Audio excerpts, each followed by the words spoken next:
Hey, I'm your host, Scott Dr. Jigs Goldfine, welcoming you to another episode of Where'd You Get Your Funk From? Shout out to PTFI for the funky theme music. For this episode, I'm delighted to welcome multi-instrumentalist, band leader, and producer Bobby Easton. Steeped in global music and funk, among other styles, artists he has worked with include Sergio Mendes, Janelle Monae, Van Halen, Beck, George Clinton, and many members of Parliament-Funkadelic, Ozomatli, the Big Ol Nasty Getdown, members of the Red Hot Chili Peppers, Trulio Disgracias, Dennis Coffey, Kid Creole and the Coconuts, Fred Wesley, Onyi, Moforro, capoeira, music albums, and many more. Hopefully I pronounced those correctly. Pretty close. In 2009, he founded the Long Beach Funk Fest, and for the past 25 years, he has served as a music educator. Bobby, thank you for being here. Thanks for having me. Great to be here. Yeah, so we were talking beforehand, so you're LA based, and that's where you are now, right? Yeah, well, I'm from Long Beach originally, but I've been living in LA for like 5 years. All right. Well, Long Beach, of course, birthplace of war and a lot of cool acts. So, Yep, yep. yeah, you come by the funk honestly, I think, from Long Beach for sure. Yeah, see, I run into Harold Brown from time to time down in Long Beach. Drummer from War. Yeah, Great guy. What a yeah, great free spirit. Love him. Yeah. a really great guy. So, thank you for doing this. Been looking forward to catching up with you. Thanks for being here. I mean, Yeah, thank me for being here. Thanks for making the space for me to be here, I should say. my pleasure.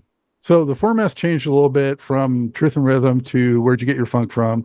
And with the new format and title, the first question I ask all guests now is Where'd you get your funk from? And it has two components, Bobby. First is just in a nutshell, because we'll go deeper. Where'd you kind of first initially get your funk musically? And then secondly, where'd you get your funk in terms of, the fiber of who you are, your character? Great questions. Yeah, I had to find the funk on my own. I didn't have like family or friends that really turned me onto it until later. So I had to find it on my own. But you know, when I decided to start playing guitar, I just graduated high school and was learning a few things here and there. And then a friend of mine he's like, "Hey, have you heard this album?" And he played me Maggot Brain. I was like, "Oh my God." Like it was like just blew my mind. And that was such a distinct shift in my perception of music and what I wanted to do with the guitar. So that's a big part of it. But and then once I fell deeper and deeper in love with the music, I realized like how much I was already aware of just from hearing it. From, like I remember AM radio hearing songs, and not really making the connection until in retrospect. So that was a big part of it. And then that changed my approach to guitar and what I wanted to do completely. And that set me on my funk trajectory musically. And the second question, the gosh, I mean, as anyone that's had any discussion about funk in depth, it's more than just a genre of music. It's more than just a style, but it's really like an attitude. It's like it encompasses so much about like, there's more than just playing something that sounds funky. Like you could sound funky, but it doesn't mean it's the funk. And you have to really encompass and embrace that, philosophically and attitude wise, in my opinion. So it's definitely helped shape who I am because so much of what I do is music. And as you mentioned, about some of the things I've done, it's not all funk related, but I find so many parallels in other genres of music and just other aspects of life, so, as like anyone that philosophizes about funk, it goes far beyond just the genre. It's philosophy, it's like a way of being, it's an attitude. So yeah, that is a big pillar in my being. That kind of begs the question, listening to you talk about that, Bobby. Have you ever met someone who's like deep into the funk who's just a complete jerk? That's a good question. Well, maybe I didn't get enough time with them, but I'm sure I've brushed paths with a few here and there. But I just think if you embrace that and you really embrace it to the extent that you're saying, there's a certain central kind of spirituality to that that it's hard for me to envision someone being, a complete dick and being deep into the funk. It's kind of funny to think about. but people are people, no matter what walk of life. So you're not going to get all the coolest people just, with that alone. The chances are exponentially higher, but yeah, people are people wherever you are. So you're going to get cool people, you're going to get dicks, you're going to, Yeah, you're always going to have some outliers, I guess. yeah. Well, cool. Thank you for that. So digging a little deeper into like the maggot brain, kind of opening it up and all that. Um, were you running out and buying records? Were you buying records from friends? And how were you picking stuff up? Were you trying to, do it by ear and comping to the records or off the radio, or recording things? What were you doing? Yeah, I mean, well, when I started, well, if I rewind back to my childhood, I took like some basic music lessons, piano, learned to read music. But when I started picking up guitar, it was really mostly by ear. So whenever I wanted to learn something, I'd put on the album, put it on repeat, go back to little parts, try to get all the little nuances. Of course, this being the beginning of the 90s, the format was CDs. So I was going out and grabbing all the CDs I could. My brother worked at a store, an early store selling CDs. It was actually called CD Center. And my brother just brought home like a wide variety of stuff. So he was turning me on to a lot of stuff. But funk wasn't necessarily one of them. But like I said, I found that on my own. So once I found Maggot Brain, I just started like getting deeper and deeper into the Funkadelic and then all the P-Funk and much beyond that as well. But that's kind of like what I consider my musical church, the Church of Funkadelic. So what was the first concert that you ever saw that left an impression on you? First concert I ever saw was, again, I was a kid in the late 80s, early 90s. So first concert I saw was the Red Hot Chili Peppers at a really small venue.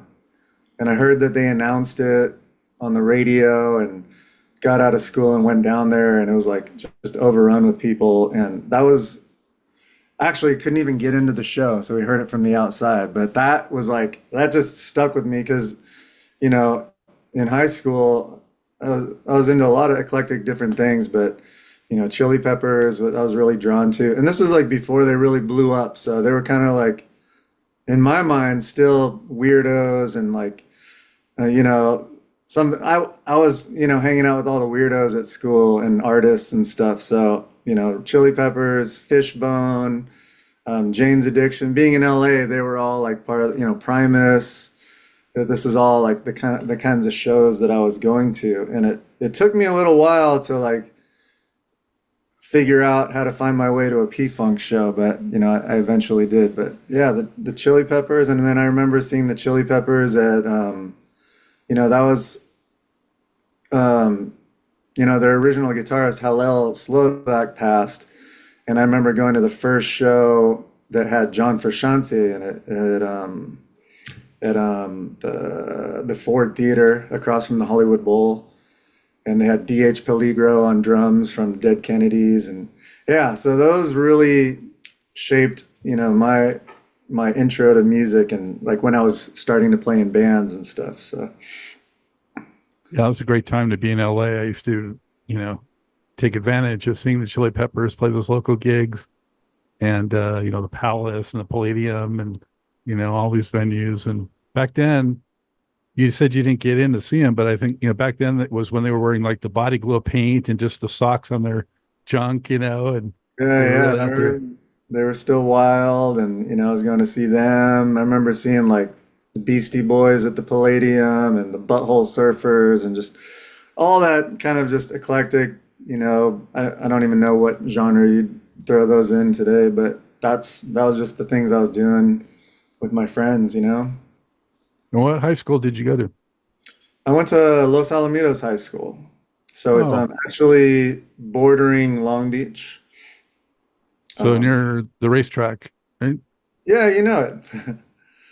Interesting tidbit about that school is the band director was Mr. Wackerman, the father of like the Wackermans, like the world famous drummers like Chad Wackerman that played with Frank Zappa and Brooks Wackerman. So, but interestingly, when I was in high school, I wasn't even playing music yet. I was doing art, so I didn't realize how cool that was till later.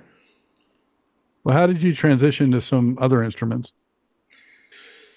Well, I originally, the first instrument I picked up on my own where I was like, I want to learn to play this was percussion. So I was drawn to like percussion. So I started like going to West African drum and dance classes and drumming for them. And then shortly after I became interested in the guitar. And I was exploring a few, basic songs at the beginning, but, right away I heard Maggot Brain, like I said, and that I started going down that rabbit hole. Um, and yeah, that really shaped my style. And then, I was also like drawn to Brazilian music, reggae, like punk rock, like all really eclectic, you know. Was some of that music in your household, or you just kind of found it on your own? Well, I found most of it on my own. My dad had a like a reel-to-reel tape collection. So that was like the musical medium in our house, like a bunch of like eight reels of tape. And he had like jazz, like big band jazz, some world music, but not really like the deep cultural stuff, more like kind of like like when Exotica kind of big bandy stuff, was exploring other world rhythms, that kind of stuff, and classical. And then, like I said, my brother, I have an older brother, he was working at that CD center. He got really into Pink Floyd, so he turned me on to Pink Floyd early on. And he would just bring all kinds of stuff home, like new wave, pop, rock, metal, like R&B, hip hop and early rap. So I was drawn to like hip hop early too. I found that on my own too. If you're familiar with them, AM 1580 K Day, that was like the Oh only yeah. station that was playing hip hop. Like none of the FM stations were playing it, and I found that on my own too, and I was just like, what is this? Like this is cool, and just I didn't know anyone else that was listening to it, and so yeah, I found a lot of the music on my own, and then once I started playing in bands pretty quickly early on, we started exchanging musical ideas. So I found that through my musical bandmates. I reference 1580 KD a lot myself because before they went all hip hop, they were the most prominent funk station in LA. They were the one that would really break and play all the hardcore funk all the time before it went hip hop. So, yeah, And they've got that's quite a storied history. and that's probably where I heard it before I knew what it was or, had the memory to connect it. Because I remember hearing AM radio and hearing, like when I discovered a bunch of Parliament stuff later, I'm like, it's in the back of my memory banks of hearing this like on the AM radio. What was one or two of the like early bands that you got involved with that you really started getting out there and performing in front of people? And how comfortable were you with that? Well, I was really lucky that I immediately started playing with friends who had been playing much longer than me. So instead of starting a band with a bunch of other people that suck, I was playing with all these great musicians, and so it kind of pushed me to get better quicker.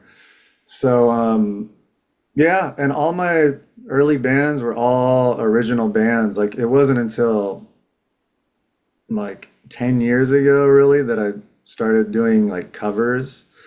You know, I still to this day play with people and they're like, "You don't know that song?" And I'm like, "No, man, I didn't come up just doing all covers, you know, I did original music." So, um, yeah, one of my early bands was called Larry.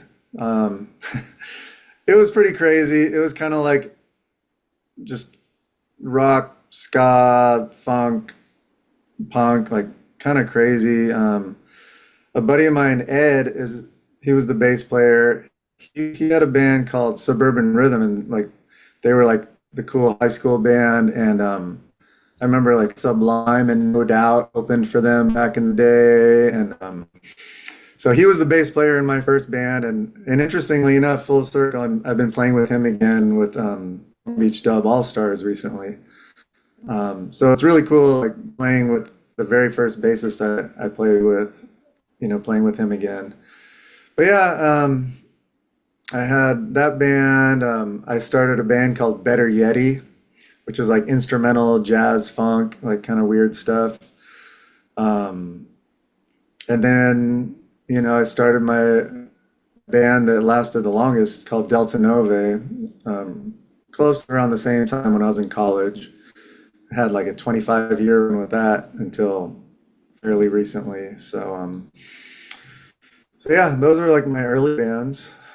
Probably most people haven't heard of most of these bands. Who might be a couple of individuals that really inspired you, whether it's, on a particular instrument or their production or their writing or what have you? Well, God, that's a good question. Because I was into so many things, I wasn't drawn to any one per se, but I would consider a big pivot point. You know, like I mentioned, I was going to see Fishbone and became friends with this woman, Vicky Calhoun. Um, and she was like hanging around the crew of like some of the bands that I mentioned earlier. And then she invited me to come like meet Norwood Fisher from Fishbone and had me come and play with Norwood's group Trulio Disgracias that he's been doing for, I want to say like 35 years now. So I think this is like 20 years ago, something like that. So I started playing with them, and you know, having been such a big Fishbone fan, and then next thing I know, I'm like playing with Norwood with this group, and it's all like heavy duty funk. And I don't know if you're familiar with this group, but he's had like anyone and everyone through the band.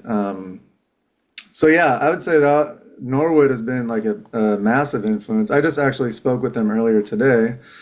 We do a lot of stuff together, but that was a big pivot point. I don't even know if he realizes that, but you know, meeting him really enabled me to like starting to meet and play with some of the P-Funk guys and a lot of other people. Oh, and Weapon of Choice was one of these other bands that was in this scene too.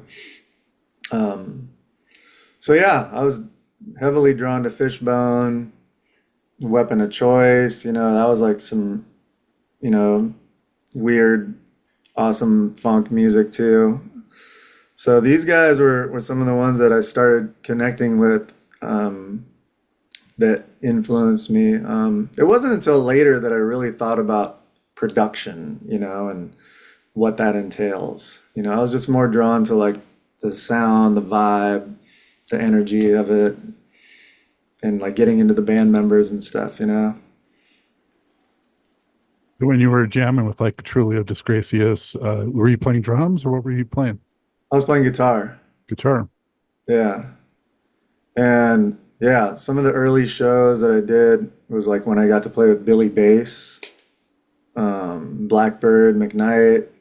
Those are the first times I got to play with them. And oh my God, I was like, I was just getting Billy Bass to show me like just show me the way he plays the stuff. And, you know, it's like when you think you know, you figure something out by listening to it, and then you have one of the guys that actually wrote the music show it to you. It's such a different thing, you know.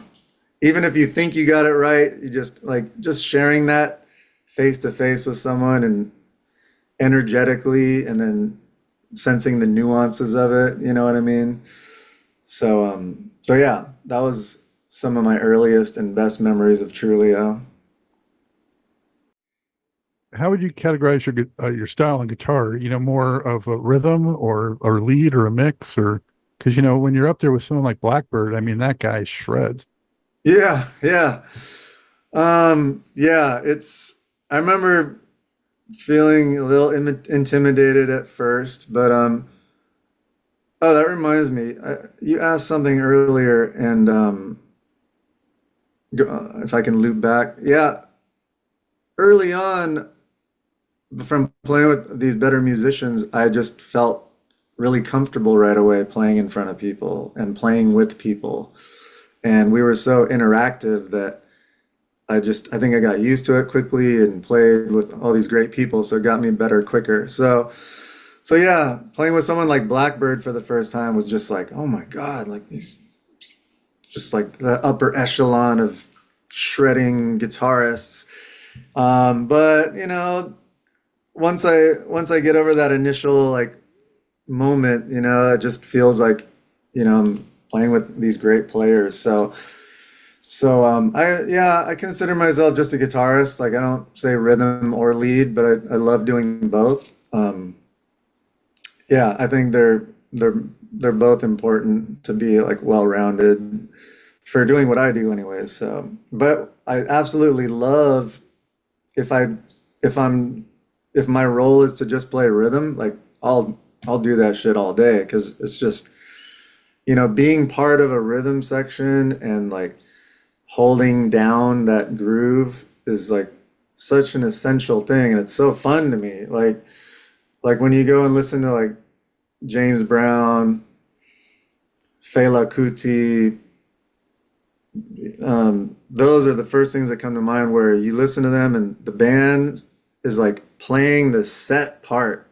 The rhythm guitar is playing a set part, the other guitar is playing a set part, no variations, just holding down the groove. So I absolutely love playing rhythm guitar, but I also love shredding and doing my thing too. But I love them both just as much.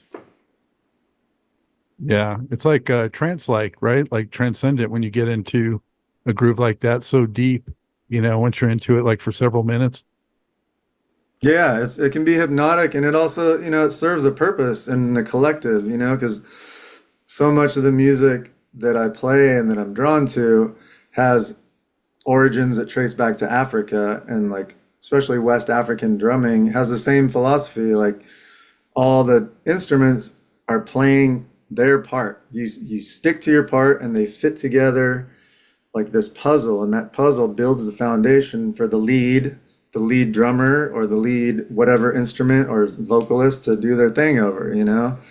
And I always hold that philosophy when I'm playing. Like if I'm playing in a big band with like two guitarists, horn section, percussionists, keyboard, I'm gonna most likely defer to like playing a part and just holding it down. Because I would get frustrated early on playing with bands where they start noodling, they start doing all these things, and it just kind of starts to fall apart. So I would like purposely dig in and just hold a part down and just try to keep the tempo solid. Well, because I noticed so many times people are like, "Oh, now I want to do these licks. Now I want to do these fills," and I'm like, "Well, somebody's got to hold it down." So I gladly take on that role. When you play with collectives like a Trulio or Big Ol Nasty or Weapon of Choice, what have you, do you get much rehearsal opportunity, or is it just kind of thrown into the fire and sink or swim? That's a great question. Um, Out of all those things you mentioned, like minimal rehearsals. I never really I've done a little stuff with Weapon of Choice, but I was never the guitarist in the band. But I've done a lot of stuff with Lonnie. But so there's a lot of improvisation. Trulio, um, it's it's a big nasty collective, you know, like just like you have that organized chaos and P-Funk, it's a little of that going on where you might not get a lot of rehearsal, but it's going to come together one way or another, and that'll be the version that gets done that night, you know. The Big Ol Nasty Getdown, the whole philosophy of like the formation of that was not rehearsal or not writing songs, but coming into the studio and throwing different combinations of people together and say, play, let's see what happens. And then take those initial jams and like those become songs, you know? So there's a lot of that, the seed that's planted is get in the studio and see what you come up with. No preconceived notions. So is your ultimate comfort zone being more into like a free form situation like that, or do you equally like more structured songcraft and things like that? That's a good question too. I like both for, you know, there's beauty in just having freedom to just improvise and go wherever the music takes you and being in the moment. And then there's a beauty of like a tight ass band that everyone works out their parts and comes together and just kills it together, you know? So I love both. Um, and I don't like when they overlap. Like if someone comes to an improvisational thing going on and wants there to be structure, like, you know, you got to read the room, you know, and vice versa too. If you're coming into something where, you know, you should come prepared and ready to rehearse and people have like a more free idea, then that I don't like that as much, you know, like I think people got to be on the same page for the most part for those settings, you know what I mean? And then there's some things that we're kind of like, you know, it's going to be kind of in between, and that's cool. But if you know, if you're going for something really tight and rehearsed, then, you know, do your homework and come ready to rock, or vice versa. Come ready to be free and see what happens in an improv thing, you know? What are one or two situations where you felt the most intimidated or challenged? Oh boy. Um, And what happened?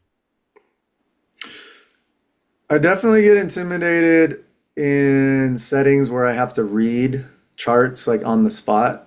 You know, sight reading is not my forte. If I get charts ahead of time and I get a little chance to, you know, sort it out, I like that better. But you know, there's certain situations where I'm trying to get the material ahead of time, and then you show up to rehearsal and they're like, "Here's the charts," and I'm like, I don't really like that. Partially because, you know, like I said, my sight reading isn't the best, but also I feel like it kind of gets your head pulled down into this sheet versus like the room with the musicians. Um, and you know, I guess I get initially intimidated with new things that feel high pressure. Like I remember a few years ago, I got called to do a gig playing bass for this artist at Coachella. Her name was Calypso Rose. She was the oldest performer to ever perform at Coachella. And she's from Trinidad Tobago, like a legendary Calypso artist. And they needed a bassist. Their bassist couldn't get their visa. So they sent me the music, and I did my homework, and there was no rehearsal. So I never even met the band, showed up to Coachella, met them, went up on this big ass stage, and then did the show. So that was uh, intimidating, but you know, I got the music and I was like, well, I'm gonna be on this big stage and I'm not gonna get a rehearsal. I better do my homework. So by doing my homework and like working it out and kind of visualizing myself being on the stage, that helped alleviate that intimidation. So when I showed up, it was like, okay, here we are, let's do this, and we got through it, and it was good. Wow. Wow. That's, I mean, for those that don't know, it's many thousands of people staring at you. Yeah, and I literally met them when I arrived at the festival. The band was from France. They're all speaking French too. So I get in the van with them, and everyone's speaking French. I'm like, oh boy, I'm the new guy that's playing with these guys. But yeah, it worked out. But I was sweating bullets here and there. Out of all those different genres that you have played, Bobby, is there one of those or two of them that you think are the most challenging? Um, I don't think so. I don't think so.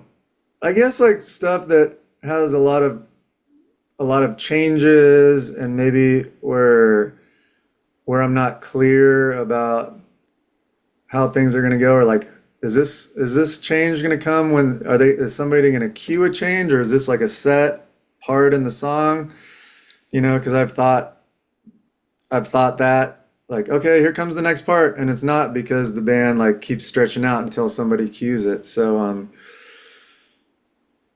I guess it's more challenging when I don't know what's coming, which is different than like the improvisational thing where you don't know what's coming. But like if it's something like that Coachella thing I told you about, and I want to know what the form is, and I'm not sure like how they're going to signal it or if it's a set thing.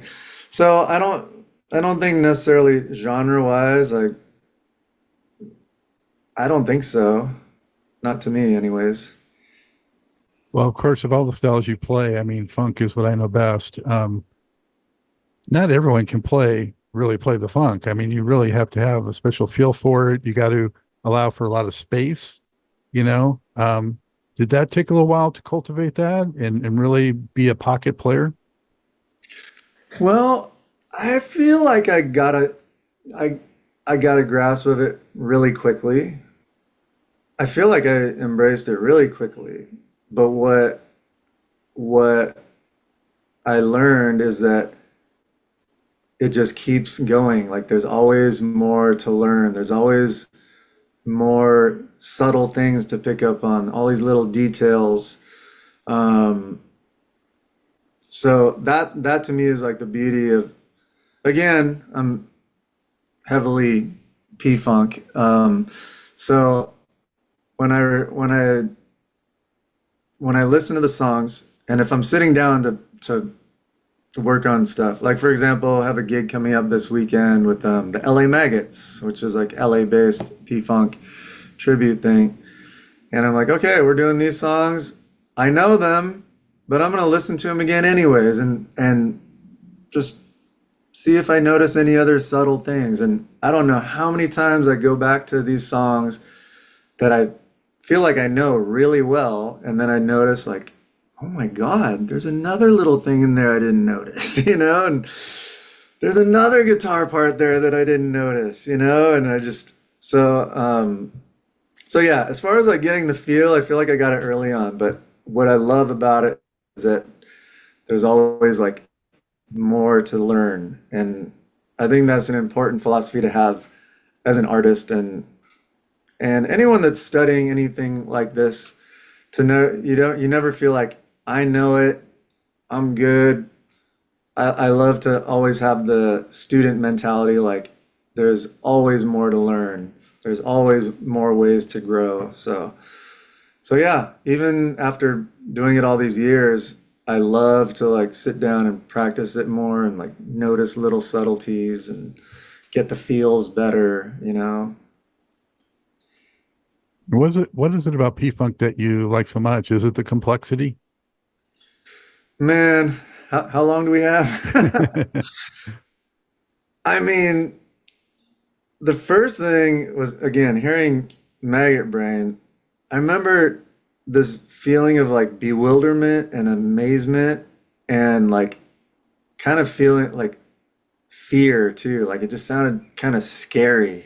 Like, you know, Foreboding. Yeah. the album cover, the dark tone of so much of it, but the concepts and the lyrical concepts and the approach to the guitar, and the keyboard sounds and like, it still blows my mind like listening to these recordings and thinking like, God, this is like 50 years ago that how did they come up with these ideas? Like I get it now in today's day and age where you could hear anything and everything that's ever been made in the history of the world, but back then to be inventing these amazing parts, So the parts, as everyone knows, like the Bernie Worrell, the quirkiness and also I was really drawn to like psychedelic music and psychedelia and like, and then you read the liner notes and like, you get like into the Pedro Bell stuff and you're just like, oh my God, this is crazy. And then, seeing them live, you see just how many people, the look, like all the things going on, and just the craziness of it, the cartooniness of it, the the layers of ideas that you could pick up on and the lyrics, just everything about it, and that's what to me really sets them apart from all the other funk bands. There's so many amazing funk bands we haven't even mentioned yet that I truly love, but to me, none of them are like that. And then a lot of these bands too that you see today, as great as they are, it kind of feels like they're just sticking to their hits. They're playing what the crowd wants to hear. The band's great, they're killing it. But what I always loved about P-Funk is that they're always like putting out new material. They're always trying new things and like, just pushing the boundaries. And it's like a living, breathing thing that is continuing to grow and not it doesn't feel like an oldies band like a lot of these bands tend to get booked on these festivals and events that kind of feel like an oldies thing, like come relive your favorite hits. You know what I mean? Versus like, no, funk is now too. So that's what I've always loved about P-Funk. That's one of my favorite things about them. Well said. Well summed up, Bobby. When did you first see them live? You know, I want to say it was like 91 or 92. And I don't know how you are, but the way my brain works, like certain things I can pinpoint the exact time or the first time, and certain things I can't. Like friends I have, like I remember the day I met you and where, and some people are like, yeah, we've been friends forever, but I don't remember the exact moment I met you. And likewise, I've been trying to rack my brain. I'm not totally sure of the very first show, but the first one that was like really etched in my mind was seeing them at the Strand in Redondo Beach. Mhm. And on this particular show, Bootsy was there, Sheila E was there. She got up on drums, and it was just like it was it was a solid show. And I was just like, I remember going home and like drawing everything I could remember from seeing, and just like, so that was really the first one that was just like really like the foundation of like how I continue to go seeing them. I saw a lot of great shows at the Strand, like in the late '80s, early '90s. P-Funk, Bootsy, Bernie Worrell, Blue Warriors, Ohio Players. You Wow. know, yeah. I think Roger maybe. Yeah. Yeah, it was something else. Nice. Yeah. I'm not sure when they shut that down. I assume it's long shut down, but Yeah, I don't remember exactly when either, and that was the only show I saw there. hmm. So then from When did you first meet anyone associated with the band?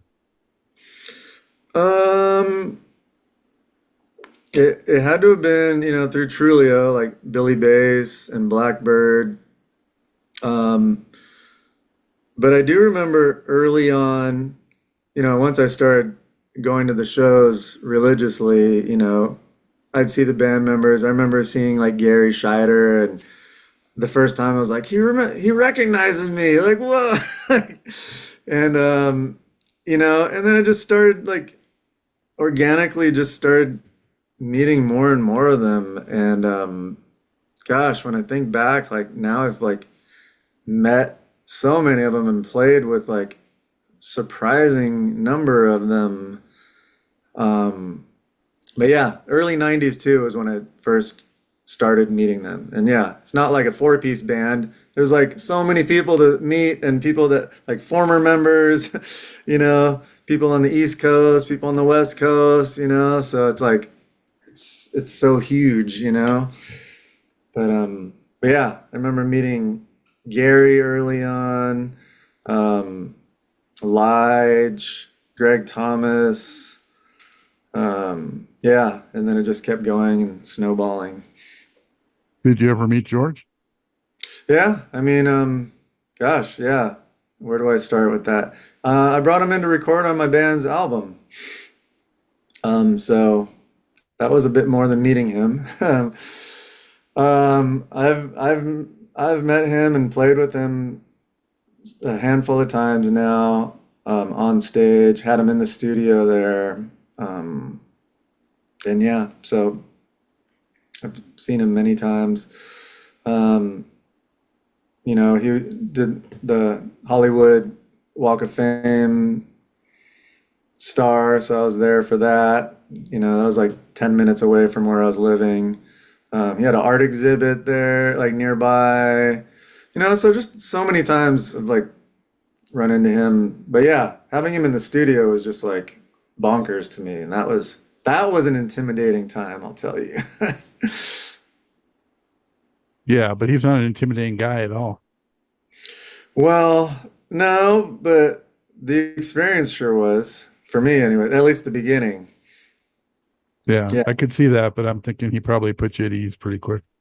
Yeah, because at first I was like, is he actually gonna show up? Like, like I couldn't believe that he was even gonna come, and then when he showed up and he had a entourage with him, and some of them ended up recording with us too. So yeah, at first it was like, oh my gosh, I'm showing George one of my songs and like telling him what to sing on it and how to sing it. It was weird. I'm like, I shouldn't be doing this.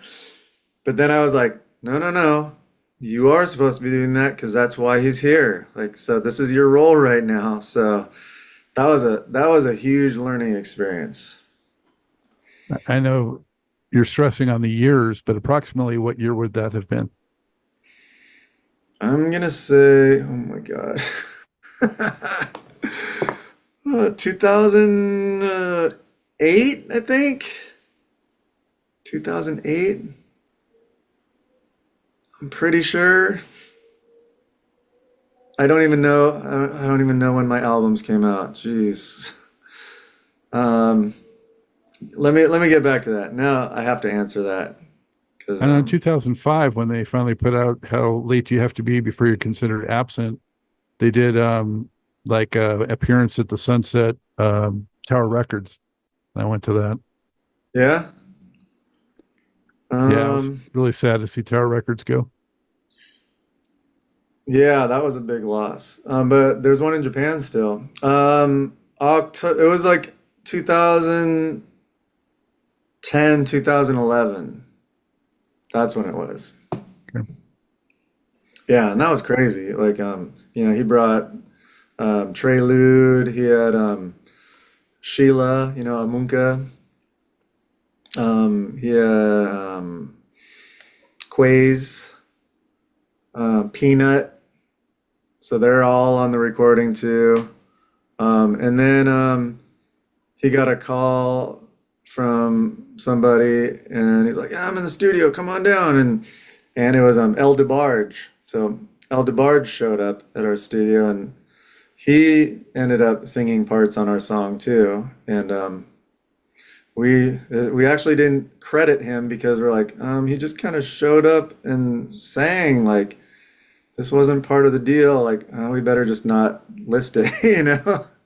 But it was just such a trip seeing him and George in the studio together, and like, and they're there to record on my song. It was really weird. What album can people find that on? It's called Imaginary Conversations, and that's my group, Delta Nove, Nove. And yeah, that was an incredible experience. I can imagine. Did you ever meet Bootsy? I have several times.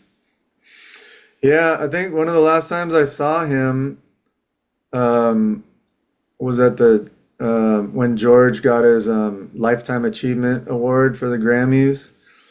So I went to that, and oh my God, it was just an incredible performance. But then the after party, I go over there, and I'm in this like little patio party, and I'm standing there, just me, Bootsy, and Jerome Bigfoot Braley, and we're just talking, the three of us. I'm like, oh my God, like this is crazy.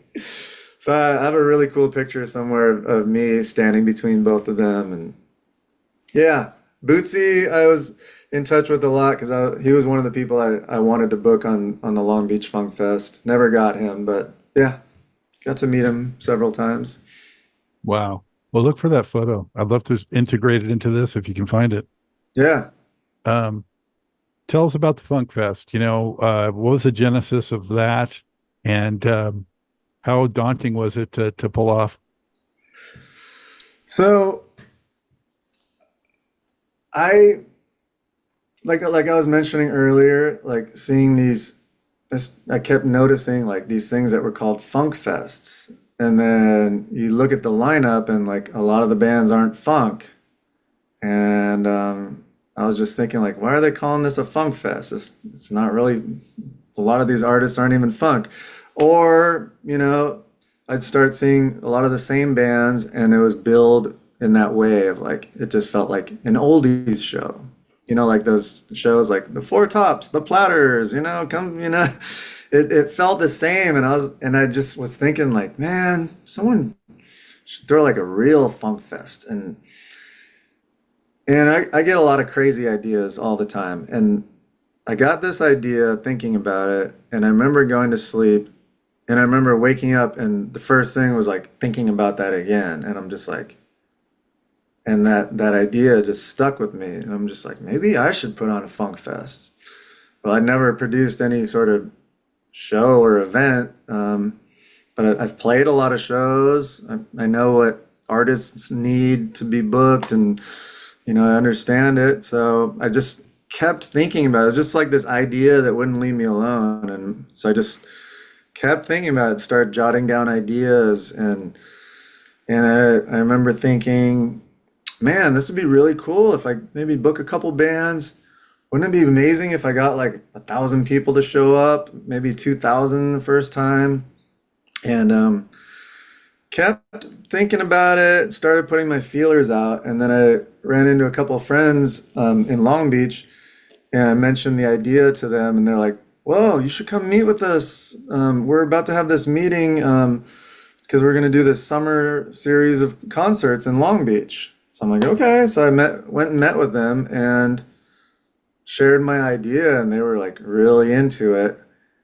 Long story short, we decided to like make this funk fest part of this summer series. And so I just became obsessed with it. And I just started getting ideas, started making lists of who I wanted to book, dream list, and started researching what it entails to put on a festival. And lo and behold, they gave me a budget to work with. So from an idea to all of a sudden, like I have a budget to like book artists. So I just started, going through this list, and I envisioned something like really different and like real funk. Like I wanted people to come and not leave thinking like, why they call that a funk fest? I wanted people to leave like, wow, that was like the real deal. So I just started reaching out to artists, and Don Silva was one of the first ones. Um, and I don't know, have you seen her book yet? Oh yeah, yeah. It's a wild book. Great So, pictures and great stories too. yeah, and the last chapter is about the Long Beach Funk Fest, and so she tells a little bit about our meeting and stuff, and you know, she thought like, who is this guy? Some promoter guy that wants to book me like a funk fest? Like what? She kind of didn't believe it, and you know, her and I think the other artists I reached out to, I think it was successful because I wasn't just some promoter like just talking numbers and trying to put a festival together. I really believe it was my deep respect for the world of funk and my understanding of it that that resonated with them, and I was able to book all these artists that I don't think I would have been able to if I didn't have that attitude about it. So it was like her. I remember getting Leo Nocentelli's number from the meters, and like the first time talking to him on the phone, and we talked for like I don't know, like an hour. And I just remember hanging up like, oh my God, I just talked to Leo Nocentelli, man, and he's gonna play my festival. And then like there was like Charles Wright from the Watts 103rd Street Rhythm Band, same thing. And then I had previously read Ricky Vincent's book, his excellent history of funk book. And so I got the idea to reach out to him and see if he would be the MC. And so we became friends, and he started like bouncing a few ideas. And so yeah, so I ended up reaching out to Mandrill, got Mandrill booked on that too. And then I also, wanted to make sure that I had like not just like old school funk bands, but like newer bands like that are like not from the 70s, but newer bands. And then DJs too. Like we had like all vinyl DJs like playing all funk. So I think that's what really set it apart from all these other funk fests where it was old bands, new bands, DJs, like we had like live art and painting. So anyways, the first festival, it just like I was obsessed with it, and I was like I'd find myself doing like 18-hour days of just from when I got up till I go to sleep, just all funk fest related stuff. And oh, let me see if I can get these sponsors. Oh, let me see if I can do this and this and this and this. And just like I was obsessed with it. And it was the most work and the hardest work I've ever done in my life. And so again, this is the first year, this was 2009, and like 15 to 17,000 people showed up. And I was just like, it was like a dream. It was like a feverish, crazy dream. But I remember that single day was the hardest day of work in my whole life. Like, because I was like really hands-on too. I wasn't just the promoter and booked and just sat back. Like I was like moving gear. I was like checking on vendors. I was like doing everything. And yeah, it was just like it was an obsession. And people. So I ended up doing it for 6 years. Um, and I don't know if you got a chance to see some of the artists that we've had, but I mean, Don Silva, and so her band was like really cool because she had Blackbird McKnight, she had Cynthia and Jerry from the Family Stone playing horns, and one of my favorite stories about that was, you know, 2009 is when we did this. 40 years ago, prior to that was when Sly and the Family Stone played at Woodstock, the summer of '69, right? Am I doing my math right? I Yeah. believe so. Yeah. um, so after the show, I was like, I asked her, what did you think? She's like, oh, it was great. I looked out there and it was like a mini Woodstock. And I will never forget hearing that from her because she played at the original Woodstock and it was my first festival. And she said it reminded her of Woodstock. So that was like something I'll always cherish hearing Cynthia Robinson tell me that. And And it wasn't because people were naked in the mud. It was because of the yeah, music. it wasn't like that, but just the music and the vibe and the crowd. It was like such a because it was right in the middle of downtown Long Beach on Pine Street, all blocked off. So you just look down the street and you just see like a sea of people just going all the way back. And yeah, so that was amazing. But yeah, I ended up doing it for 6 years. Had like Stone City Band, Shuggy Otis, Fred Wesley, Bernie Worrell, Family Stone, Dumpsta Funk. Um, Gosh, like so, just so many. Like, I actually have like one of the posters here. Let's take a look at this. Oh yeah, so this is one that I got. Had as many of the artists sign it. So we had Ladies of P Funk. So we had some, it was Don Silva and Jimmy Castor played, Stone City Band, Big Ol Nasty Getdown played, and we had Patrice Chocolate Banks from Grand Central Station. Um, Bloco Nove was a thing I did that year. Oh, so here's the thing. So I have my own band, Delta Nove. I didn't really want to create my own festival to prop my band up, you know. I I never had that intention. But at the same time, I'm like, it's a funk fest. The sound of our band is so heavily rooted in funk. Yeah, we should play at it. So, I had my band play early on. But one of the things I tried to do was not repeat bands. So this year kind of rebranded my band and had like 10 percussionists come and play with us. So in like Brazil, when you have a street performance group called a bloco, it's like that's what it's called, a bloco. So it's like street drummers. So that's what we did there. And then we had Yo Mama's Big Fat Booty Band, which is some friends of ours from Asheville, North Carolina. So they came out for that. Weapon of Choice played, Oregon, all these DJs. And that was just one year. So we had yeah, Shuggy Otis, Charles Wright, Circle City Band, Blackbirds, Bernie Worrell Orchestra, Jungle Fire, Henry and the Invisibles, Funk Angels, Family Stone, Brides of Funkenstein. So that was another thing too. I didn't want to keep booking Dawn, not because I didn't love her and because she 100% brought the funk, but because I didn't want to repeat bands. But I ended up like I would kind of bill her differently to make it work. So she was one of the repeats. Dumpsta Funk, Dennis Coffey, Monophonics, Zoot Silla, who the guy that wrote your theme song, PTFI, he was playing with Cool. them. Yeah.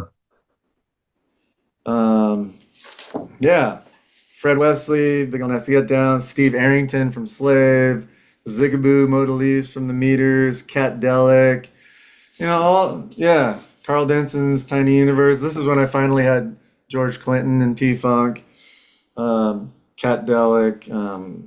Yeah, so that's just a smattering of what we did. Did Slapback Pit play? Oh yeah, Slapback played. They were the first year or the second year. Yeah, that seemed like a natural. Oh yeah. But man, it started after I moved away. I would have been at every one of those. I guarantee you. Yeah, and like so I played at this the Central Avenue Jazz Fest last weekend here, and I'm walking around and a few people came up to me and they're like, Long Beach Funk Fest, man, you got to do that again. Like, I don't know how many times people say that to me, like all the time. Like people were there and they're like, "You got to do it again. That was the best event ever." Like, so Why did it come to its conclusion? You felt like everyone had already played? no, no, no, no. There's so many more. First part was we lost some of the funding because it was 100% free the first couple of years, which was enabled by getting the funding through the city, and some of our funding came from the redevelopment agency, which they did away with. So eventually we lost that funding, and then we were like, okay, we need to fill out the budget. I think we have to start charging. So we started charging a very modest ticket price and did that for a couple of years, and then just kind of hit a wall with the downtown area with the budget and everything. And then at that time I met with people from the Queen Mary, the iconic ship in Long Beach, which was part of this poster. And so they were doing events there, so they offered me a budget to do it there, so I did it there.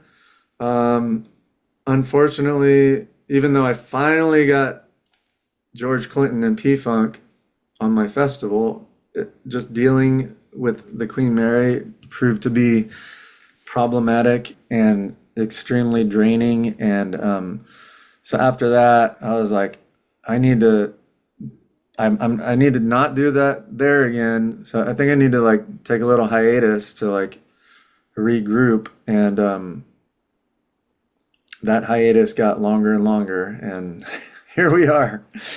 So I've never surrendered and said, "Oh, it's over. It's not going to happen again." I would love to do it again, but just things haven't aligned, and I haven't like pursued it or met the right people or the right funders to help make it work. I don't know. You're a hero, Bobby, for doing that. I got to tell you, Thank because you. I don't know if you've watched enough of my shows and heard me rant about these funk fests, that have no funk acts in them, and a travesty it is, and not really, keeping the funk out there as a living, breathing, evolving, still very vibrant and relevant genre, you know, and Hmm. not just a nostalgia thing, or acts that maybe they have one song that's got a little funkiness in it, but that's about it, Yep. or they're hip hop or whatever, Yeah. Yeah. Like respect the genre and respect, the name. And, I feel somewhat the same about jazz fests. That's even looser. But, I've kind of surrendered to that idea. But come on, don't mess with the funk. You know what I mean? Like, don't call something a funk fest and have it not be funky? And yeah, so that's why I always would book, like I said, some of the newer bands, have DJs play. So you're really appealing to a different audience than would come to just the old school funk shows. Like that was one of the things I'm most proud about it, is that the crowds were so diverse, not just ethnically diverse, but age-wise and like all walks of life. It was just amazing. I just remember everyone was so happy, like all ages, and and then so at the time when I was first planning the Funk Fest, I was substitute teaching a lot in Long Beach. So I was telling everyone I could about this festival. So I remember telling some students about it. I'm like, yeah, like I'm putting on this funk festival. And they're like, funk? What's funk? I'm like, you know what funk is. And then I remember I'm like, I wanna thank you for and then a bunch of the kids started singing along. I'm like, see, you know what funk is. You just didn't know what it was called. You've heard it, you've experienced it. And that's what I've found with a lot of people. Like most people tend to love it, whether they fall in love with it or not. Um, they hear it, they start moving, brings a smile to them, whether they're really into it or not, or they say they don't know it, but then you sing them a couple songs, and of course they've heard them. Of course you've heard Atomic Dog. Of course you've heard Flashlight. Of course you've heard Listen, it got integrated through the 90s and 2000s. It got integrated into commercials and mainstream, TV shows and background music. So, yeah, for yeah, sure. all the heavy sampling of the James Brown stuff, like Public Enemy sampling the Meters, like it just goes on and on. So like everyone's heard it, whether you know it or not. But that was one of the surprising things how many people didn't know it by name. So that was also part of my mission to educate people on it, For being sure. an educator too. For sure. I recently, actually, for the first episode of this new show, Where'd You Get Your Funk From? I had Cool on and just celebrating the fact, no pun intended, that, actually another funk related band into the Rock and Roll Hall of Fame, because that genre is so underserved in general. Yeah, absolutely. So we gotta do our part. You're doing your part too. So thank you for that. You're a hero too. Thanks. It's just my obligation for all that's brought to my life. You know what I mean? Yeah. And we share a similar passion. It's not like we just go to shows and love it and but you want to dive deeper into it, and I think it's important that we have people like us doing it. For sure.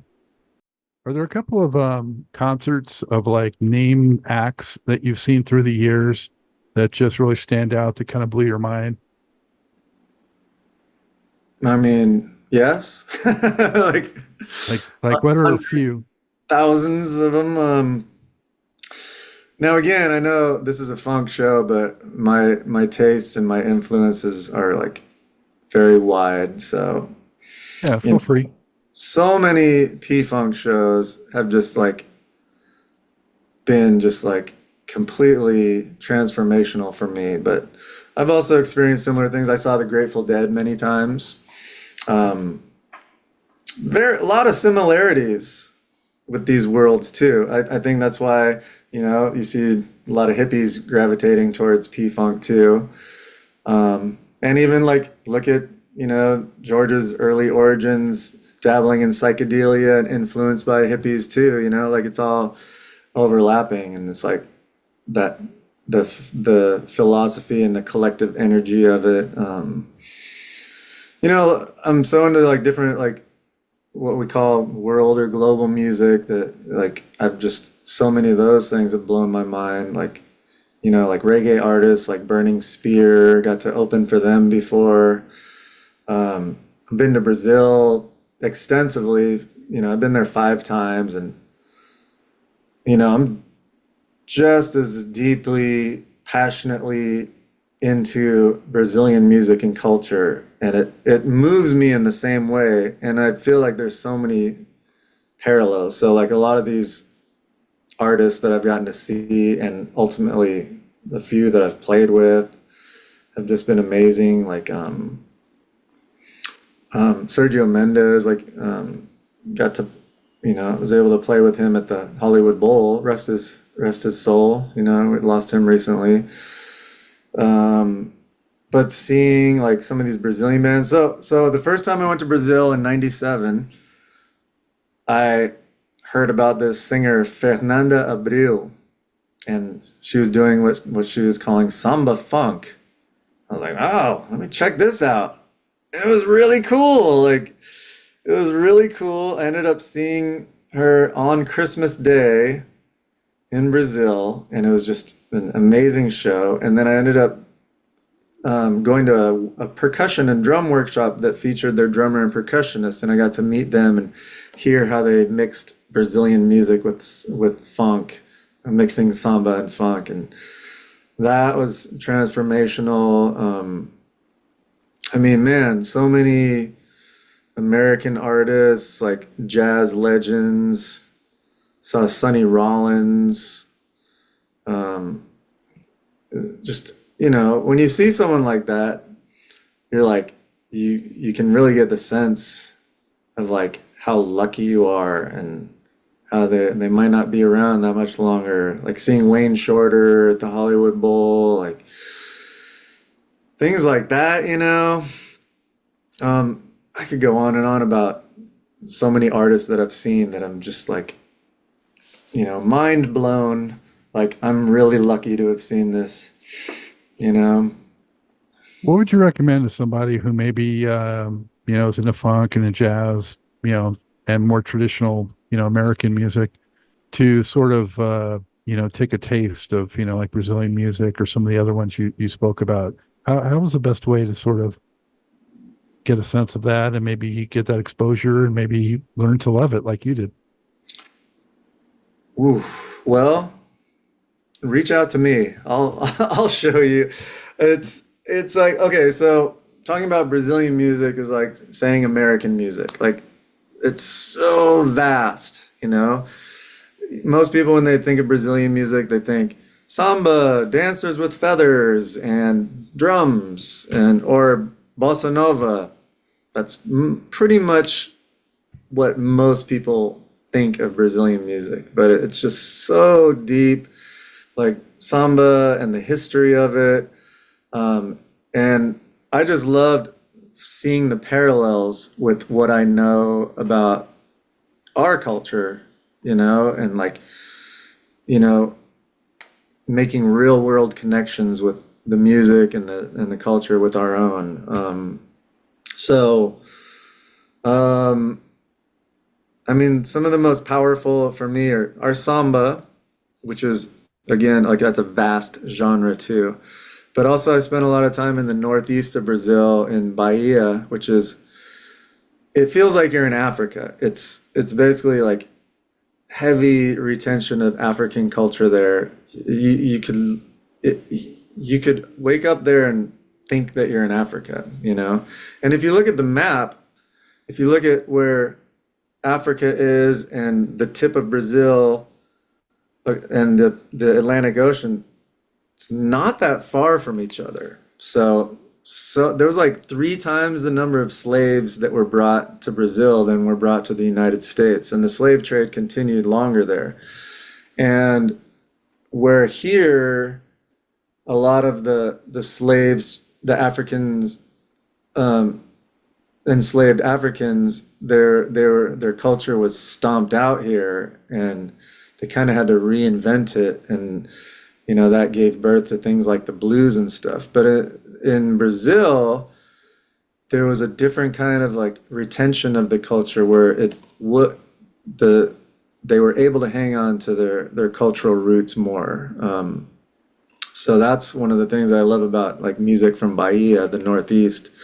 There's like the traditional music, the Afro-Brazilian um, drumming that I've done quite a bit of from the candomblé tradition, which is again like I was talking about earlier, how band members play their parts and things fit together.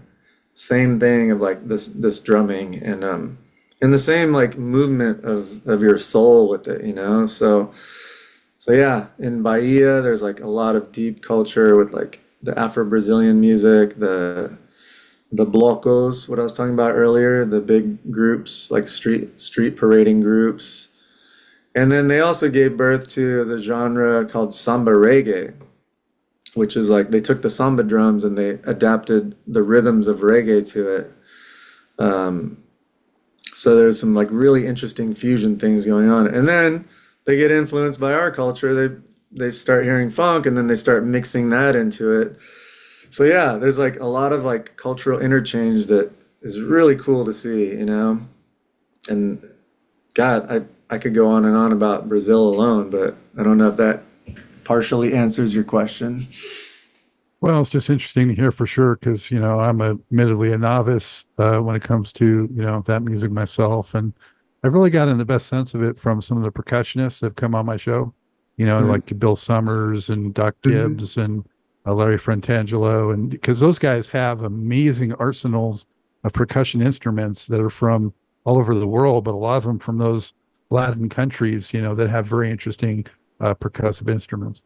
Yeah, I have a pretty sizable percussion collection too.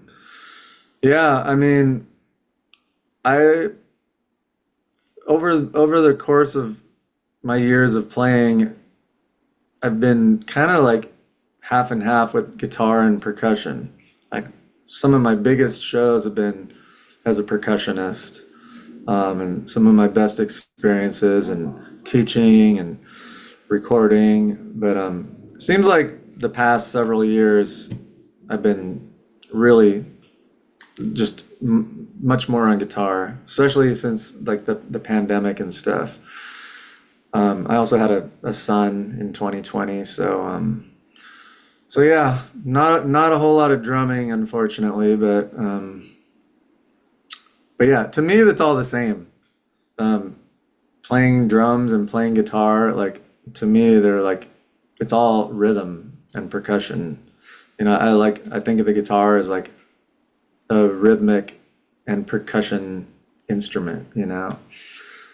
So I just like all these things we're talking about, I just see all these parallels, you know. I don't really think of me as like, oh, I can play guitar and I can play percussion. I just kind of think, no, they're kind of the same to me, you know? And you do what the music is calling for or that situation. Well, I can certainly see that in the sense that I can hear funk influence and funk elements in many other genres, not just funk. Mhm. So Yeah, I can understand what you're talking about, I think. yeah. Um, what, Bobby, might be one or two of the most crazy, like road memories or experiences that you have? Oh boy. One of the craziest ones, hands down, maybe the craziest. Um, when I almost died. So basically, I on in this particular moment, I was serving as one of the drivers for P-Funk. And they played like the Universal Amphitheater. It was like with a few bands like Zap and stuff. And then the next show was in Vegas. And so got up bright and early, got the van, picked up, we went in a few vans. I think it was three vans. So I had Frankie Cashwati riding shotgun, Peanut was in there, um, um, oh my God, Steve Boyd was in there, and Sue Ann Carwell. Do you know her? She's Yeah. been on the So show, yeah. Yeah. yeah. So they were my passengers. We get to Vegas, do the show. It's cool. Driving back. So from Vegas back to LA, it's like 5 hours more or less. But on this particular day, it was like one of the craziest rainstorms. And we were like, I feel like we were like 9 hours into the drive. And I remember like the rain was like going sideways and like it was just crazy. And after like, I believe it was like 9 hours, and we're finally getting back into the LA area. And I think we're on the 210, like up along the mountains. And traffic's moving, so I'm driving in the fast lane, um, probably going like 60 miles an hour. It's pouring rain still, but traffic was moving. And out of the corner of my eye, I had noticed this car coming towards us head on, like sideways on the freeway. Not like two cars on the freeway, but I believe they like lost control and then hydroplaned and like turned the wheel and just ended up coming and like basically T-boned our van, smashed into us. We smashed into the center divider, and it's just like, oh my God. And like we come to a stop, and Frankie's next to me, and I'm like, is everyone okay? And like everyone was like banged around, but everyone was okay. The whole freeway was stopped. Pouring rain. We're just like, oh my God, like what just happened? Um, Police finally came. I was able to start the vehicle, and we could kind of like limp it off to the side of the road. The side of the van was like ripped open like a can opener. And the tire was like the wheel was like bent in, and so basically the rest of the band had gone to John Heinz's house. John Heinz is the mastermind behind the Big Ol Nasty Getdown. So I called him. I'm like, you won't believe what just happened. Like, we just got in a super bad wreck. Like, can you come and pick us up? And so we were waiting there in the rain after like I said, 9 hours driving back from Vegas, and like we still weren't home. We ended up ditching the van on the side of the road. He picks us up. We're all okay, thank God. Like to this day, well, gosh, I haven't seen Frankie in a while, but he told me numerous times, like, you saved my life, man. Like, like he credits me for not dying that day. And then we get back. So as if that wasn't enough, like we get back to John's house, and he's living in this crazy house in the Hollywood Hills, and like pretty much all of P-Funk is there. I remember like Boogie being there, and I remember like playing, like we got back and everyone's like, you guys are alive, like, oh my God, like, and it was just like this surreal moment. And then we're just like hanging out and like, oh my God, just need to unwind, and like got to like jam a little guitar with Boogie, just chatting with everyone. Like everyone was just happy that we're there, we're okay. George shows up later, and like, yeah, it was just like this surreal scene of like a narrow brush with death. And then we get back to LA, and we're like, hanging with the P-Funk guys in my friend's house. Whose car was it? It was a rental van. So yeah, we just left that shit on the side of the road, and that was definitely one of the crazy moments. That's one story. Do you remember what year that was? Because I saw P-Funk at Universal. I'm thinking it was late 90s, 2000-ish. It wasn't that long ago. I want to say maybe, I'm bad with dates a lot, but I want to say like 2007, 2008, somewhere in there. Okay. But yeah, that story takes the cake, I think. Yeah. Well, thank goodness everyone was okay. Of course, we've lost a couple of those guys since then. Yeah, yeah, definitely. Frankie's around, but nobody. I talked to Norwood about him recently. He actually spoke with him recently, um, because we. So one of the other things is, we were working to open up this music school in Watts, and Norwood was part of it. And some of the first times I went there, Frankie was there.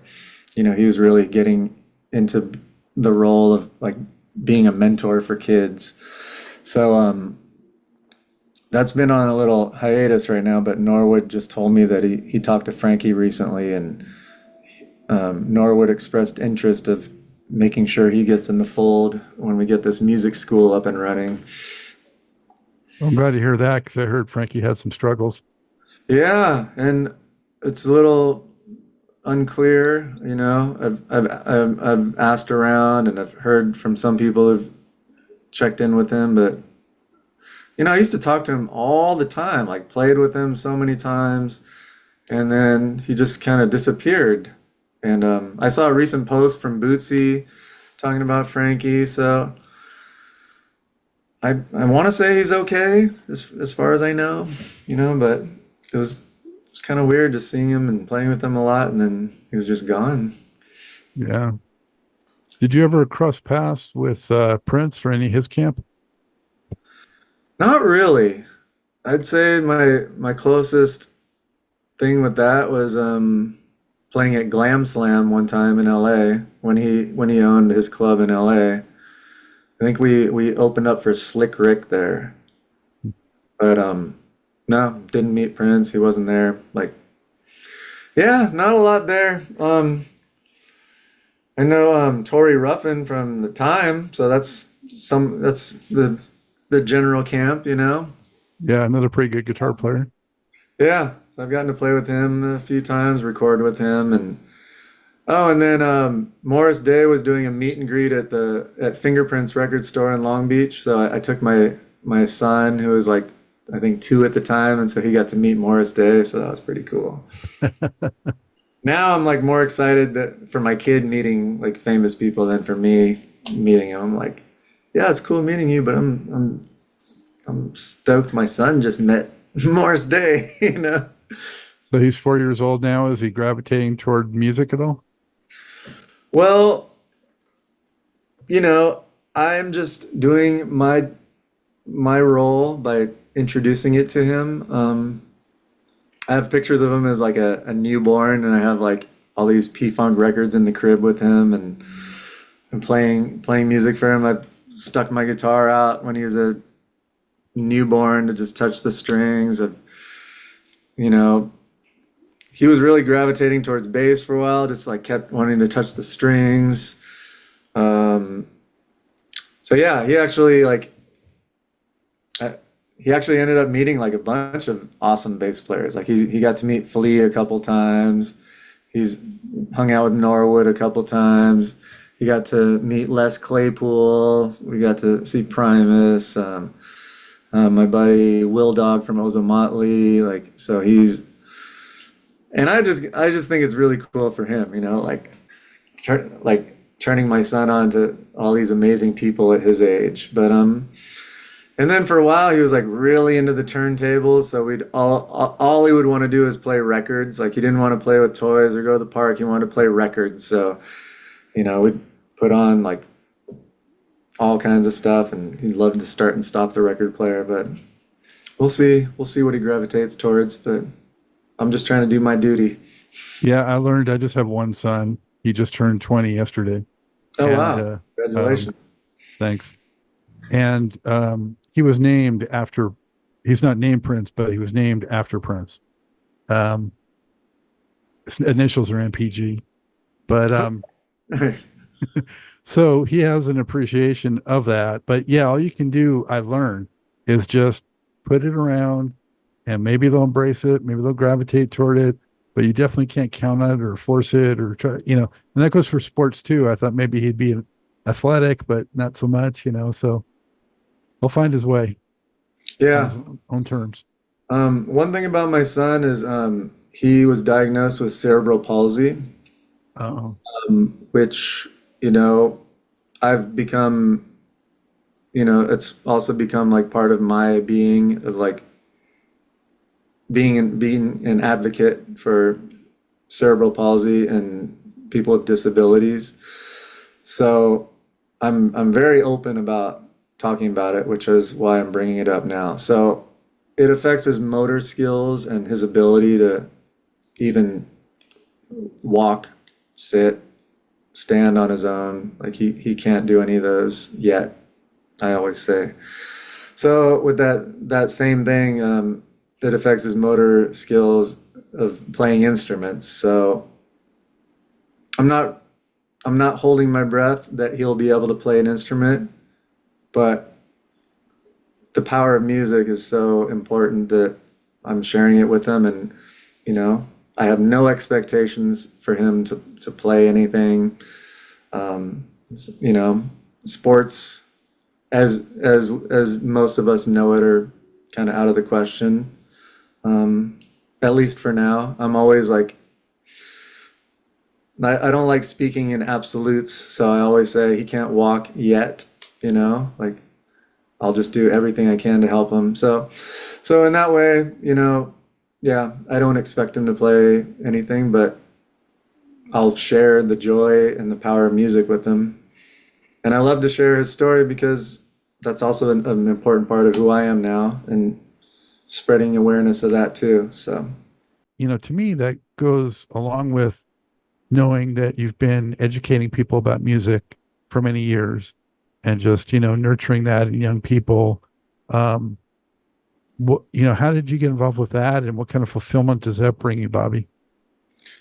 um, well, when I was when I was young, I ended up becoming a lifeguard, and I was basically working in like the hood at all the pools in the hood in Long Beach.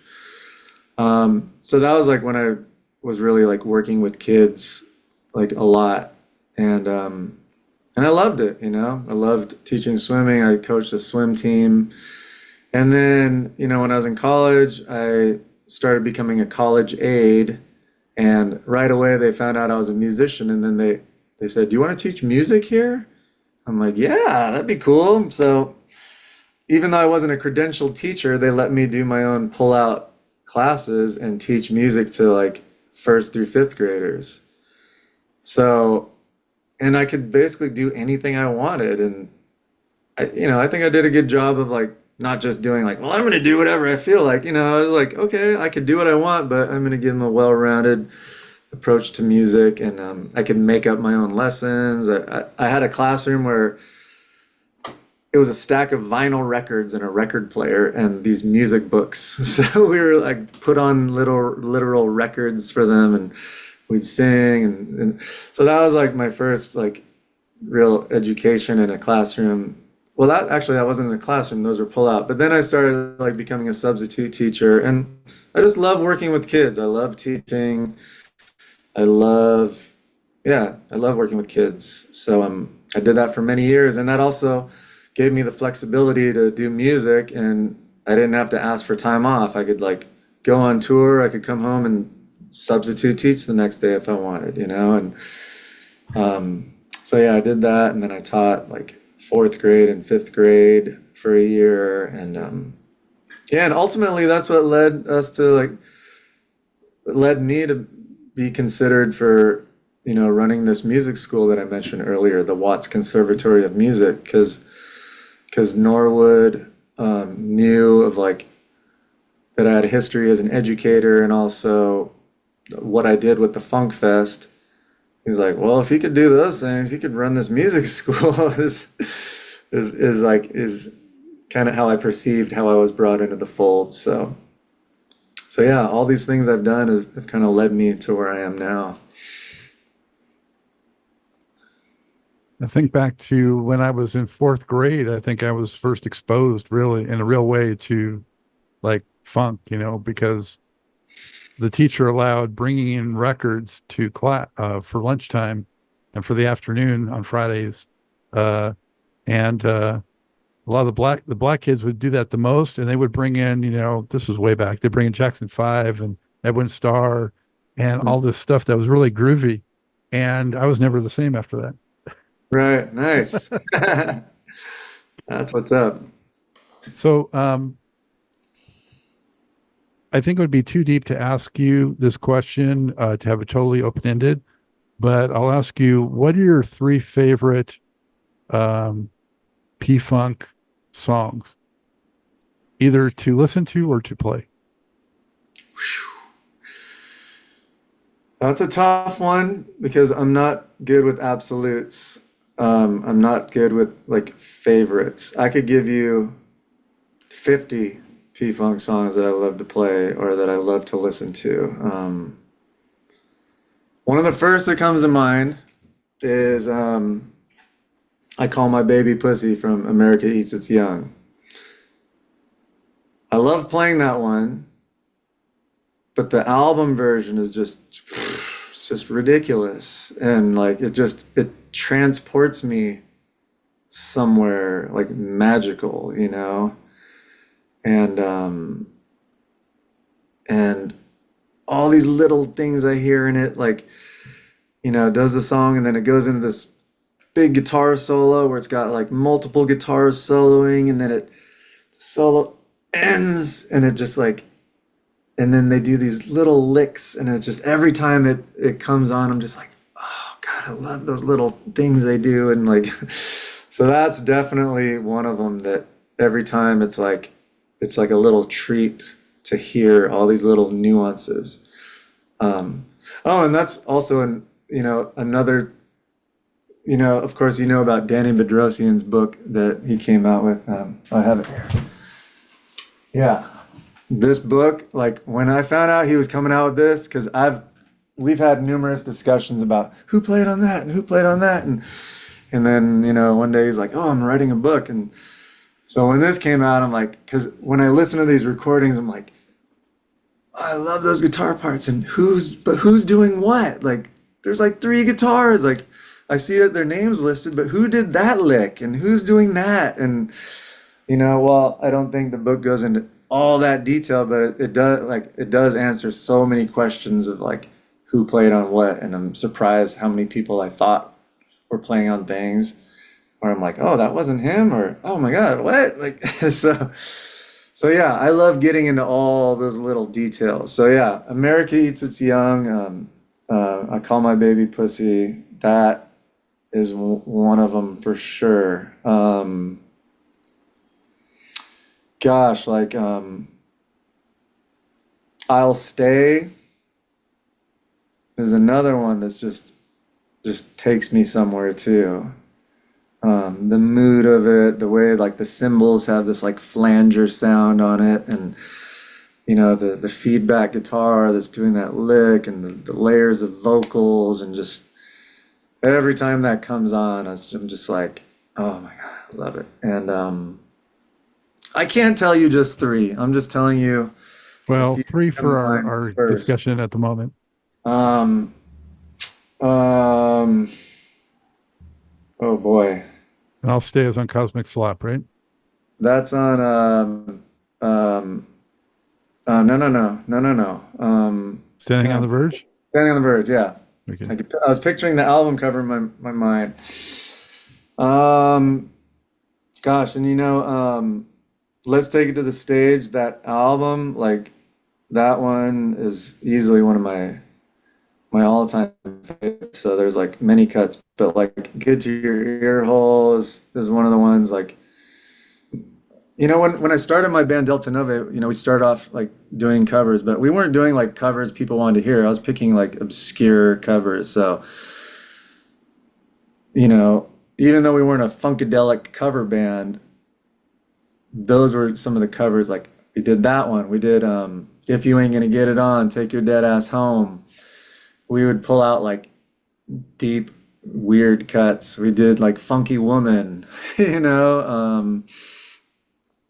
So yeah, Good to Your Ear Hole is another one that every time it comes on, Eddie's solo starts, and it's just like the tone of it and what he does, and like the that's one of the things I wish if I had a time machine, at the top of my list would be to go back and either see like early Funkadelic shows live, or be in the studio and see how they got these sounds and who's doing what. And when I listen to these songs, when I'm hearing Eddie Hazel's tone and what he's doing, like I'm like, what gear is he using? Like, how is he doing? Like, I wish I could just watch him play this. That he is one that I unfortunately never got to meet or see play live. But I did go to his grave once. I did my funk pilgrimage to see Eddie Hazel's grave. But yeah, when I hear these recordings, it's not just like I love that song. I just like I'm into like all these little things, like the texture of his guitar, and like the licks he's doing, and just like just blown away at like how like Tiki was doing these drum fill like feels of things like way back then, and like just like how are you guys doing this when I wasn't even born yet, or like I was maybe one when some of these albums came out. So yeah, I get really deep into those kinds of things when I hear it. Well, very cool from my standpoint. And when you say songs like that, it's funny because you just mentioned them and I hear it in my head immediately, you know? Yeah, yeah. Uh, And then, I do gravitate heavily towards Funkadelic, but like, Parliament, like um, one of the songs that is you don't, it's very rare, but I just saw a clip that Garrett Scheider and all them did with Groove Allegiance at the Funketeers Ball. They did Whatever Makes My Baby Feel Good. And when I saw a clip, I'm like, they're doing that one. That's so cool. Because, like, that song is so different than other Parliament songs. It's like a slow, like bluesy shuffle, but it has like this searing guitar solo on it, unlike just about every Parliament song. So it's like a unusual Parliament song, but I love that one too. Oh, I'll tell you another one too. Frantic Moment on Eddie Hazel's song. And that's Dawn Silva singing on that, and I don't remember who's singing with her. I don't remember if it was Lynn Mabry, but you know that song? It's like, Yeah, games, guitar things. Yeah. yeah, oh my God, when I hear that one, it just takes me somewhere, like this dreamy place, you know? And I remember seeing George and them up in Oakland at Yoshi's. I did this whole run of shows, and I was in there for sound check, and they actually started playing that one at sound check. I was like, no way! Like, but I never saw them play it live at a show. I just heard them play it at the sound check. And that's one of the things I always wonder, like, God, with their catalog of such amazing stuff, how come they don't pull out more of these deeper cuts? But I know someone like Danny is like really into that. But yeah, It's that's such a treat when they do pull them out. Yeah, because Danny's deep into it. Garrett was too, and Clip, when he does his 420 thing, or drugs and oh those yeah. groups. Yeah. So I finally got to see them a couple of years ago here in LA, and I was just like mind blown. I was just the whole time I was just like, I wish I was up there playing these songs with them because I know all these songs and I love them. I'm just like surprised to be hearing them, like they're playing that one. Like they did like I think Moonshine Heather. They're just pulling out like just really left field deep cuts, and I thought that was so cool. Yeah, for sure. And it was Gabe on drums and like hearing his touch, just yeah, really cool stuff. Nice. So, what are some things that you're involved with right now? Well, this weekend is a show of the LA Maggots. So LA Maggots, if you're not familiar, it kind of started as like, I got into like, sorry, I'm gonna go on a little tangent, but when I discovered the One Nation message board, were you ever on that? Yeah. So when I discovered that, I started meeting people on there, and then me and one of these guys, he goes by CM Tally. We ended up meeting. We had a meetup to go see this show. We're like, hey, let's meet in person and go to this. And it was at UCLA. It was a Cuban artist, Francisco Aguabea, and they were doing this like mashup with like P-Funk guys of like Cuban music. It was called Chungo in Paris, and like Gary Scheider was up there singing, and he wasn't in a diaper. He was like in this like full like African kind of robe, and like several P-Funk guys were in it. And anyways, going back to I could tell you so many stories. Sorry. So meeting him, this guy, and like starting to meet some of these other hardcore fans that I would see at shows and like getting to know them. And then, I don't remember when the term LA Maggots came up, but it was like the crew of like LA fans that would like meet up and go to the LA shows. And then, some of the musicians started getting together and like playing, and then started like LA Maggots band. So we have a show this weekend here in LA. It's like 5 minutes from my house. So we're doing like an all P-Funk set. It's one of the things. It's pretty rare we do shows. We just played the Watts Summer Festival recently. We had Barry Chenault, one of the previous P-Funk drummers. He was playing. Norwood Fisher was playing bass. Jera, the bass player from Slapback, he showed up just to check us out, and then he ended up coming up on stage. I gave him my guitar, so he played some on my guitar. But so yeah, that's one of the things. I've been playing gigs with Long Beach Dub All Stars, which is like an offshoot of Sublime. So Sublime came out of Long Beach. I used to see them at like backyard parties, and then their singer died, and then their album like completely blew up, and so they kind of like begat this whole like Cali reggae sound that like. Anyways, Long Beach Dub All Stars was kind of birthed out of like the loss of Sublime. So been doing some touring with them. Went to Japan with them last year. Went to the Virgin Islands, East Coast. So I've been doing that. Unfortunately, I've had to turn down a few tours with them because I have my son now. But doing that. My own band, Delta Nove, that I've done for 25 years, like the chapter is closed. Like after all that time, we lost our drummer. He passed away a few years ago to cancer. Right after that, our bassist's wife, literally like 6 months later, passed away from cancer, leaving him with 2 kids.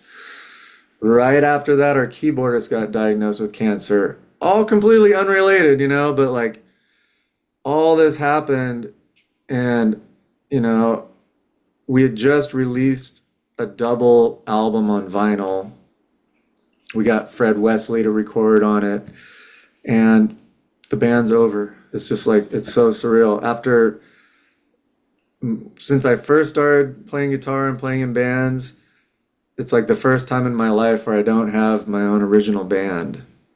So I'm in a weird place right now. I'm really focused on being a dad, but I'm doing a lot of other gigs. I play with this group in LA called Extra Ancestral, which is really big, like kind of African diaspora group.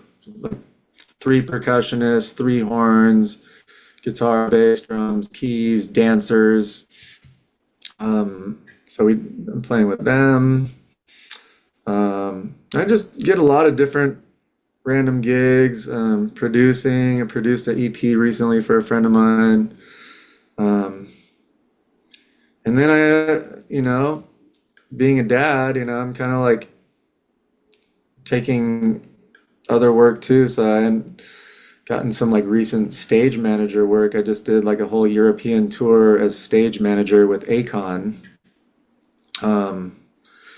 So things like that, like, Jack of all and then trades.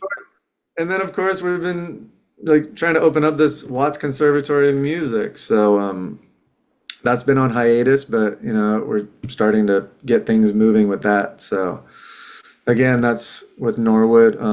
Originally Flea was a big part of it. But things, we just hit all these roadblocks, and he started doing this was during COVID. We were really working on getting it going, and we hit all these roadblocks, and then Flea started like doing all these world tours again. He had a kid, and like I think a lot of frustration with how long the process was taking. So right now we're kind of like trying to get it started back up with a smaller core group. Hopefully Flea will want to be involved in the future, but Norwood is steadfast in it, and our really good friend David Moss, he does a lot of stuff with Norwood as well. So we're working to open up this music school in Watts. Well, Godspeed with that. Great cause and purpose, and hopefully that comes to fruition. You want to give out your website that people can kind of keep track of what's happening with you, and if they're interested in getting more information on that or other projects? Yeah, absolutely. So my website is just my name, BobbyEaston.com. Gosh, I haven't updated it in a while, but if you go there, you can pretty much get the gist of what's going on. And then, I'm pretty consistent with my Instagram. My handle is Dr. Fuzzy Funk, DRFUZZY Funk. And then, I'm on Facebook pretty consistently too. I opened up a TikTok account, but I just haven't dug into it. But as a working musician, I'm like, man, maybe I should like invest some time into it, because, it's all part of the hustle, you know. But yeah, my website is pretty informative. My Instagram is probably my most active social media. Last question. It comes to mind because you mentioned if you had a time machine going back, seeing Funkadelic live and in stage or in studio, which, would definitely be up there for me too. Also, I think, man, I wish I could have seen Hendrix. Oh But yeah. do you have a bucket list at all for like anyone that's still with us that maybe it would be sort of a dream if you could actually do something with them? Um, whew, gosh.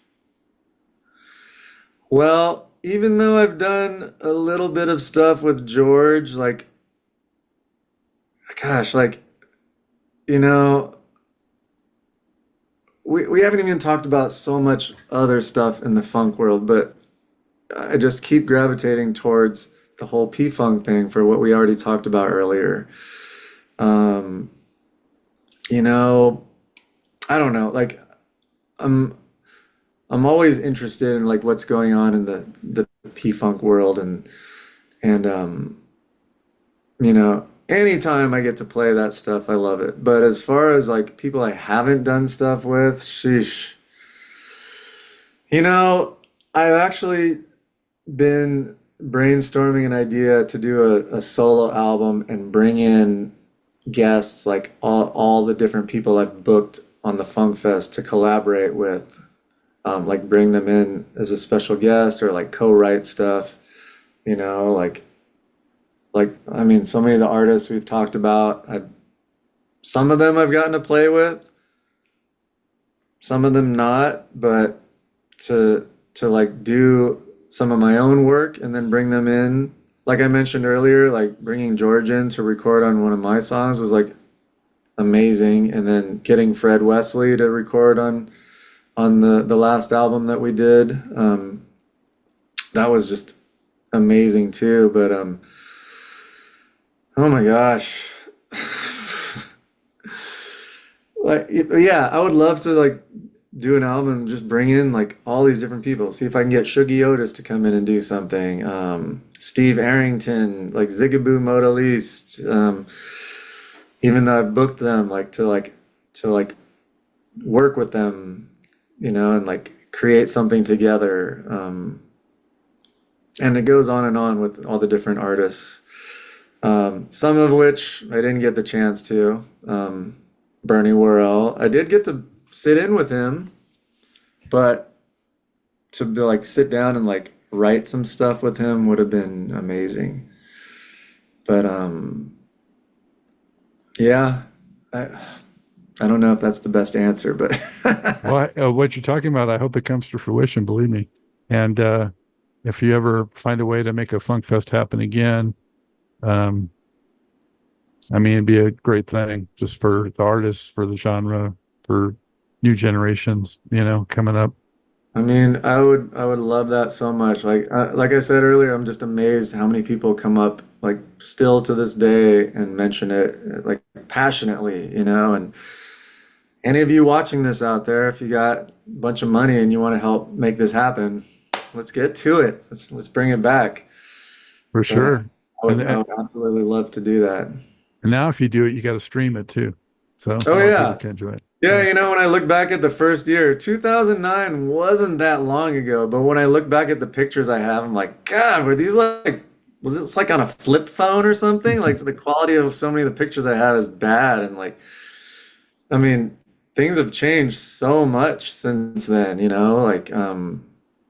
so yeah, I would love to do it again and like stream it and take a more high-tech approach to it. And Yeah. I do have like many of the sets recorded. I originally envisioned like releasing an album of like a compilation of live performances, but I knew that putting on the festival was such a huge endeavor to like, go through all the agreements with that to like release the recordings and just like, and the recordings weren't all like done 100% the best way. So I just have this personal archive of like all these recordings. And one project that we did, so with my son, it's been harder to play as many shows as I like, but so, I'm trying to do more recording and production. But me and a buddy of mine, Dan Ubik, amazing producer, musician,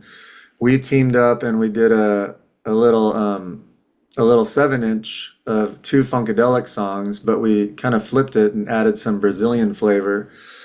So we did If You Don't Like the Effect, Don't Produce the Cause, and then we did Back in Our Minds, but I added in like Brazilian percussion over it, and then on Back in Our Minds I like rewrote the lyrics in Portuguese and brought these amazing singers to come and sing it. And so we released a little 7-inch, and the name of it, the project was called Os Zabeles. So that was a really cool thing that we did.